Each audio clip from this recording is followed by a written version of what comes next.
everybody, in this video I have another mixed media scrapbook process to share with you with the Thompson's Craft Supplies design team. This is going to be my last project with the July mixed media kit, which is also the last ever mixed media kit. So sad times, but it's okay. I am staying on the team. It's just going to be slightly different, so look out next week to see what's going on there. Anyways, as for this project, it's actually admittedly quite similar to last week's project in that it has a lot of 3D mixed media elements on the page. I really enjoyed the one I made last week, and I kind of wanted to do a slightly companionish sort of piece to it, just adding loads and loads of stuff onto my paper basically. So my background paper is this really pretty but very busy paper from Minte Papers, and this was from the kit, and it's just I didn't gesso it or anything just because these are really sturdy papers and it didn't really need a layer of gesso.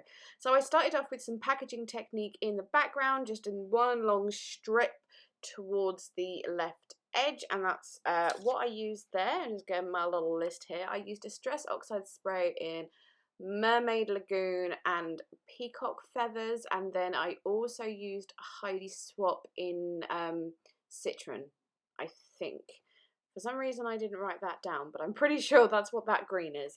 And then here I'm taking some of the tulle from the kit, and I just cut it up and ripped up pieces, and I'm just placing that all up that long strip for lots and lots of textured background, adding that with my 3D gloss gel. I'm just using some papers from my stash here just to back my photo. I briefly showed you what paper pad it is just a second ago. Just one of those cheap ones that was either from the Works or the Range, called Tropical Vibes or something like this. Just some really simple backing layers just to sort of slightly add that bright colour behind the photo and bring it up from that really busy background. Popping that on with foam, of course, because it's just necessary on a layout like this with all that busyness going on. And there you go, I'm just plonking a pen pot on there to keep it, you know, keep it down. So here I'm taking the straw or raffia from the kit and sort of twirling it and twiddling it around my hand, and then sort of just tying it up in the middle to create a sort of bow shape, I suppose you can call it. You'll see it better when I put, I think, one of the bigger bits down, but I made a fair few of those, and I'm just gonna, some of them just gonna slap straight onto the layout with some of the gloss gel. Some I'm gonna tuck under the photo, and I'm gonna just use those as bases for embellishments and things. And the loops that the raffia creates are great places to put embellishments inside the loops. It's just something like straw, raffia, ribbon, anything like that that you can bundle up is just so good for making a base when you want to add bajillions and jillions of embellishments, as I'm doing with this layout. So here I've taken some of the chipboard pieces from the kit, and I'm going to colour them all with embellishment mousse. I'm colouring them all just with a really light layer of the mousse, just so they're very subtly coloured. You still get that sort of sandy, woody colour popping up from behind. The colours I'm using, I used on the big leaves is Sea Spray Green, on the smaller leaves is Spring Green, I think. Then the yellow I'm using now is, oh, I need my list, Lemon Sorbet, and then I'm just doing one flower, the hibiscus, with the pink Flambe, and you can see there that is quite a powerful pink, but with just one layer it wasn't as, you know, in your face. And then I'm just going to play around with those and figure out where exactly I want to put them, and making sure I have, oh, that was thunder, did you hear that? It's in the middle of the day. Well, by the middle of the day, it's 6 p.m, but it's thundering outside. That's very exciting.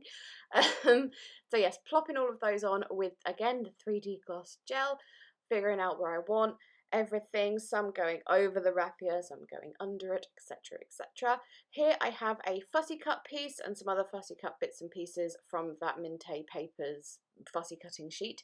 And then once I'd put that big floral cluster down, I thought, yeah, I'm going to need a second one of those to balance that out. So I've cut this other one here that I'm going to pop up to the top of the picture. And then again, I'm just going to put my words into a right little kerfuffle there. I'm totally distracted by this thunderstorm that's going outside. I love a storm.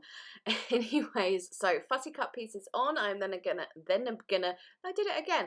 I'm then gonna add a few flowers and also some leaves from the kit. I thought the colour of the leaves, the pink, it would go really nicely with this layout because there is pink in the background. So I didn't colour those. I think when I showed them in the original kit share video, which I will link in the description box if you are interested, that they could be easily coloured if you weren't on board with pink leaves, but I actually thought they went really nicely with this layout. Adding a few glass pebbles here and there just to sort of bring in some more of the sea water theme. The picture, by the way, is a picture of my mum and myself by the sea with a cool boat in the background. I have scrapbooked a very similar picture before, not the exact same one, but one that was taken in the same selfie burst. You know what I mean, when you're taking selfies and you take like 20, so then you can then go on your phone and be like, delete, delete, keep, delete, delete, keep. You all know what I mean on that.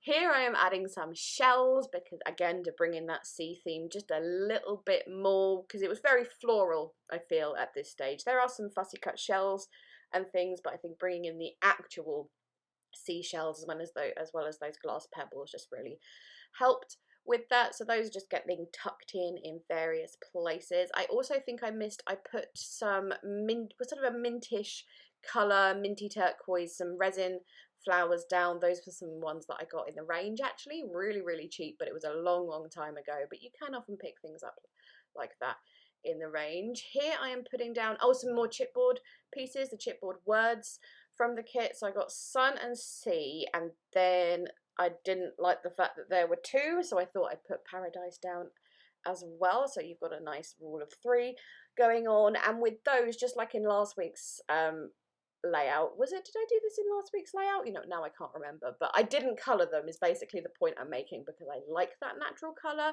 and I'd already coloured the other chipboard, so that's why I didn't paint them or put mousse on them or wax or anything. Here I'm doing some close-up spraying of inks. Again, I think I'm bringing back my Distress Oxide here in Peacock Feathers, and also some Cracked Pistachio to bring out some more of that green colour. Adding some of these, not enamel dots, they are the Prima Say It in Crystals. Again, these are from the kit, so I'm adding a few of those around, using them for the centre of the big flowers as well, and I am sticking those on with the gloss gel as well, just because with all that mixed media background, if I use their own glue, you know, the adhesive that's on there, they just wouldn't stay on. So I'm adding splatters here. This is Heidi Swap in the colour, I've written salmon / peach because I couldn't remember which one I used, but it's one of those. I think it's the salmon, but I could be wrong there. But I'm also adding splatters with Distress Oxide. Picked raspberry, I thought the splatters would look good if they were quite different from all the blue and greeny ink splodges in the background. Just adding a little touch more there of peacock feathers next to the photo, just because I felt like there needed to be more spreading out from behind the photo.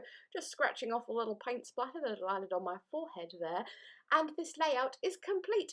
So thank you so much as always for watching. Links to Thompson's craft supplies and my corresponding blog post on the Thompson's blog, and all those things will be linked in the description, as well as links to other products used. Please leave me a thumbs up if you enjoyed. Chat to me in the comments. I'm gonna go and listen to the thunder, and yeah, thanks again. Bye bye.